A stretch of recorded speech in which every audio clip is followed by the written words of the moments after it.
বাংলাদেশের রাজনীতিতে এখন এক অদ্ভুত নীরবতা। চারদিকে নির্বাচন, তারিখ, তফসিল, প্রার্থিতা, প্রতীক, সবকিছু নিয়েই আলোচনা। কিন্তু এই পুরো প্রক্রিয়ায় একটি বিষয় চোখে পড়ার মতো, হ্যাঁ বা না ভোট নিয়ে বিএনপির কোনো দৃশ্যমান প্রচারণা নেই। না পোস্টার, না স্লোগান, না মাঠ পর্যায়ের প্রচার। তাহলে প্রশ্ন আসে, বিএনপি কি আদৌ নির্বাচনে যেতে চায়, নাকি তারা নির্বাচনকে দেখছে আরেকটি রাজনৈতিক ফাঁদ হিসেবে? প্রচারণা নেই, কিন্তু সতর্কতা সর্বত্র। বিএনপির শীর্ষ নেতাদের বক্তব্য বিশ্লেষণ করলে দেখা যায় তারা ভোটের পক্ষে বা বিপক্ষে সরাসরি অবস্থান নিচ্ছে না।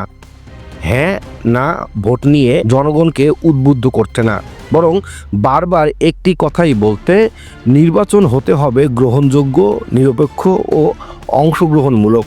এই বক্তব্যের ভেতরেই লুকিয়ে আছে বিএনপির বর্তমান রাজনৈতিক কৌশল। বিএনপির মূল ভয় কোথায়? বিএনপির আশঙ্কা মূলত তিন জায়গায়।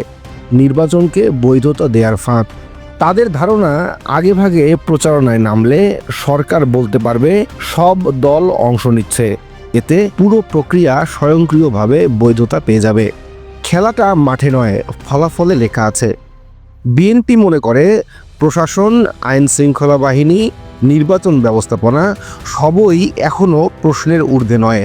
তাই তারা আগে নিশ্চিত হতে চায় ভোট দেওয়ার সুযোগ থাকবে, না শুধু ভোট দেখানোর আয়োজন। আন্তর্জাতিক বার্তা দেওয়ার রাজনীতি। বিএনপি এখন দেশের চেয়ে বেশি নজর দিচ্ছে যুক্তরাষ্ট্র, ইউরোপীয় ইউনিয়ন, আন্তর্জাতিক পর্যবেক্ষকদের দিকে। তাদের বার্তা স্পষ্ট, আমরা নির্বাচন বিরোধী নই। আমরা প্রশ্ন করছি, এই নির্বাচনটা আসলেই নির্বাচন কিনা। হ্যাঁ না ভোটে অনাগ্রহ কৌশল, না দুর্বলতা? অনেক রাজনৈতিক বিশ্লেষকের মতে এটি বিএনপির দুর্বলতা নয়, এটি একটি wait and watch strategy. BNP সময় নিচ্ছে মাঠের পরিস্থিতি বুঝতে, সরকারের পরবর্তী পদক্ষেপ দেখতে, আন্তর্জাতিক চাপ কোন দিকে যায় তা পরিমাপ করতে। এক কথায়, তারা এখন খেলছে না, বোর্ডটা পড়ছে। ঝুঁকি কিন্তু আছে, তবে এই কৌশলের ঝুঁকিও কম নয়। বেশি দেরি করলে মাঠ বিএনপির হাতছাড়া হতে পারে, কর্মীদের মধ্যে বিভ্রান্তি বাড়তে পারে, সাধারণ ভোটার ভাবতে পারে বিএনপি কি আদৌ প্রস্তুত। এই দ্বিধা বিএনপির জন্য ভবিষ্যতে বড় চ্যালেঞ্জ হয়ে দাঁড়াতে পারে।